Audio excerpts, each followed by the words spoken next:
সকালবেলা রাজনীতি এক অদ্ভুত সময়। কেউ হাঁটতে বেরোয়, কেউ চা খায়, কেউ আবার যোগ ব্যায়াম করে।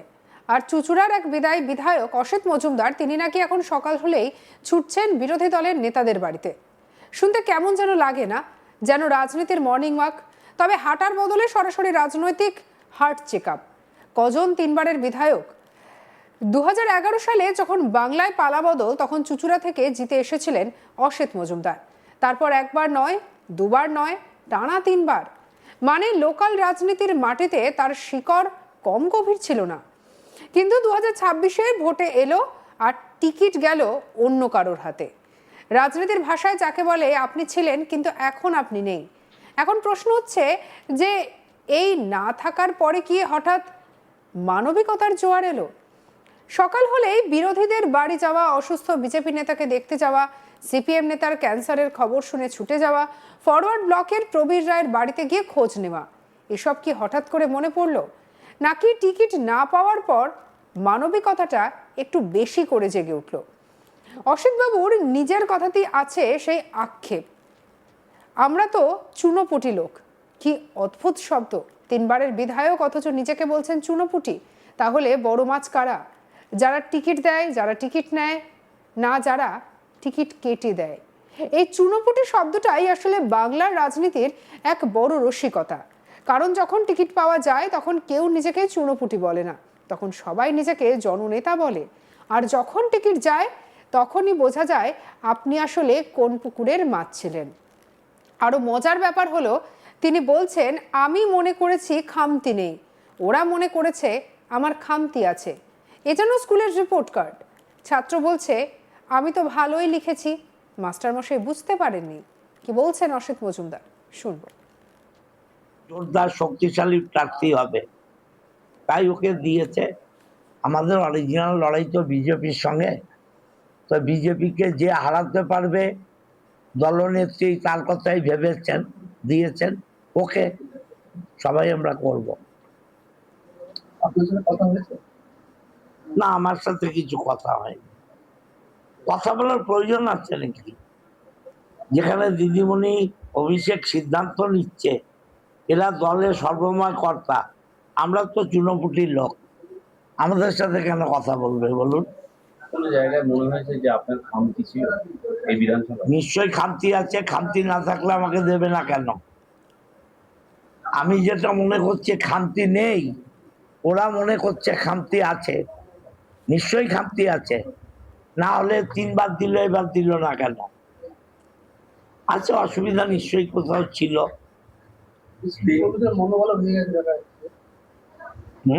অনেক কর্মী যারা আপনার কাছে এসছে, কেউ কাঁদছে, কেউ দুঃখ করছে, কেউ এরা আমাকে ভালোবাসে, এটা আবেগ, আস্তে আস্তে ঠিক হয়ে যাবে। শুধু তিনবারের বিধায়ক নয়, প্রথম থেকে মমতা ব্যানার্জির ছায়া সঙ্গী, কোনো জায়গায় কি মনের কোনো একটু কষ্ট হচ্ছে? না না, আমার কোনো কষ্ট নেই। এত মানুষের মধ্যে তিনবার আমাকে টিকিট দিয়েছে, না বাবার কি, আমার কতটুকু আমার ক্ষমতা আর কতটুকু আমার যোগ্যতা। আমার যোগ্যতার বাইরে দল আমাকে দিয়েছে, অনেক দিয়েছে, থ্যাঙ্কস টু দল। 2011 লড়াইটা আরো বেশি কঠিন ছিল, তখন আপনি দলের কাণ্ডারি ছিলেন চুঁচুড়া বিধায়ক হিসেবে। অভিষেক এবং দিদি মনে করেছে আমার চাইতে দেবাংশু বেটার হবে। ওকে, থ্যাঙ্কস, ধন্যবাদ জানালাম দলকে। লড়াই তো হবে বিজেপির সাথে। না না, কোনো আবেগের প্রশ্নই নেই, কোনো আবেগের প্রশ্ন নেই। ছেলেরা এসছে, মেয়েরা এসছে, কান্নাকাটি করছে, স্বাভাবিক। আমি তো বড়, আমার সেটা কষ্ট হচ্ছে দিস মাস, এর বেশি কিছু নয়। রাজনীতিতে এই খামতি শব্দটা খুব ইন্টারেস্টিং। এখানে খামতি মানে কি? জনপ্রিয়তা কমে গেছে? আর কি বলছেন অসিত মজুমদার, শুনবো। বই আছে, ক্লাব আছে, এই তো আমার সুইমিং ক্লাবের প্রেসিডেন্ট বাড়িতে এসে বসে আছে। ক্লাব করব, মাঠ করব, বই পড়বো, সময় কাটাবো। আর নিশ্চয়ই একদম তো বেকার হয়ে যাব না, যদি মনে করি আবার কোর্টে নামবো, প্র্যাকটিস করব। লয়ার ডিগ্রিটা আছে, বার কাউন্সিলের সার্টিফিকেট আছে, কোর্টে নেমে যাব। রাজনৈতিকভাবে সন্ন্যাস নিচ্ছেন না? না, রাজনীতি আর করব না, রাজনীতি আর করব না। তাহলে কি সন্ন্যাস নিলেন? রাজনীতি থেকে বিশ্রাম নিলাম। দল যদি কাজ করতে মনে করে, দল কাজ করতে বললে আমাকে করতে হবে নাকি? আমি কার ঠিকা চাকর নাকি? এই যে আপনি যে দেবাংশুর হয়ে প্রচারে বেরোবেন, দেবাংশু এলে ভাববো।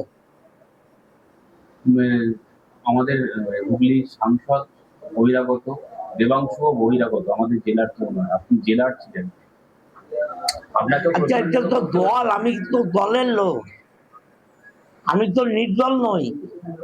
আমার দলের সর্বময় কর্ত্রী মমতা ব্যানার্জি আর সর্বময় নেতা অভিষেক ব্যানার্জি। তারা যদি মনে করেন যে বাইরের লোক এনে এখানে উপকার বেশি হবে, উপকার তো পেয়েছে, রচনাকে এনে এসিড তো জিতেছে, আবার দেবাংশু আসবে জিতবে, অসুবিধা কি আছে? টিকিট না পেয়ে তিনি ঠিক কতটা রেগে আছেন সেটা তার কথায় পরিষ্কার। কারণ এখানে একজন রাজনীতিবিদের আসল মনের কথা বেরিয়ে এসেছে। তিনি আর কি বলছেন শুনবো। নিয়ে দল যা ভালো মনে করেছে করেছে, আমি এখনো পর্যন্ত দল করছি, অতএব দল যেটা সিদ্ধান্ত নেবে সেটাই আমার সিদ্ধান্ত। যখন আমি বলবো দল আর করছি না, তখন অন্য কথা বলবো। তৃণমূল হয়ে প্রচার করবেন? বিধানসভা হলে তৃণমূল হয়ে প্রচার করবেন? দল করলে অবশ্যই প্রচার করতে হবে। তৃণমূল যদি করি তাহলে তৃণমূল হয়ে নিশ্চয়ই প্রচার করতে হবে। আপনার কোনো চিন্তা ভাবনা করছেন? এখনো করিনি, এখনো করিনি, তবে বসে থাকবো না তো। টিকিট যে দেওয়া হয়নি সেই বিষয়ে কিছু নেতৃত্ব আপনাকে ফোন করেছেন বা কথা হয়েছে কোনো? না, কোনো কথা আপনি জানাননি? না। না, প্রয়োজন মনে করেনি। টিকিট দেবে না যাকে, তার সাথে আলোচনা করবে, এটা ভাবলেন কি করে? আগেও তো আপনি ছিলেন তৃণমূলের একজন বর্ষিয়ান নেতা। এখনো আছি, এখনো আছি, বর্ষিয়ান নেতা নেই তা তো নয়। আমরা মমতা ব্যানার্জির তেল আন্দোলন থেকে আছি, সরষের তেল, ভেজার তেল, তখন থেকে মমতা ব্যানার্জির সাথে আছি। মমতা ব্যানার্জি বেহালার ভেজাল তেল নিয়ে যখন আন্দোলন শুরু করেছিল, আমি তখন থেকে মমতা ব্যানার্জির সাথে আছি, 78-79 সাল। বিজেপি যদি আপনাকে অফার দেয়, ওইসব নিয়ে কথা আমি কিছু বলবো না এখনো। চুচুড়ার অলিগলি এতগুলো পঞ্চায়েত, দেবাংশুর পক্ষে কি সম্ভব হবে? আপনার তো নখদর্পণে সব। দেবাংশু অনেক বেশি ডাইনামিক, দেবাংশু অনেক বেশি ডাইনামিক, আমার অর্ধেক বয়স, নিশ্চয়ই ওর প্রচেষ্টা থাকবে, চাওয়া উচিত। জল যেহেতু সঙ্গে রাখুন আজ তাক বাংলাকে অন্যান্য খবরের জন্য সাবস্ক্রাইব করতে ভুলবেন না।